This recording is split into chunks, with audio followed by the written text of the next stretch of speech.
Hello, everybody. It's Stuart Chambers. I'm the Director of Strategic Services with Mission Critical Information Management, also known as MCIM. And I'm excited to riff for a little bit about some of the common problems that we see with our customers and how the power of MCIM's platform can really solve this.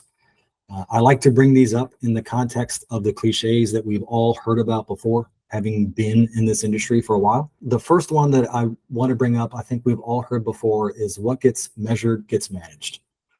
And this is very fundamental to MCIM and its value proposition, in that we are able to manage all aspects of data center operations, much more than just ticket performance time, ticket completion time, and SLAs. Those are very important parts of operations management within data centers and in facilities, but it's not the only piece. There's other data points such as incidents, such as failure rates, such as mean time to repair, mean time between failures. All of these are different data points that MCIM is capable of measuring and then letting you manage the outcome.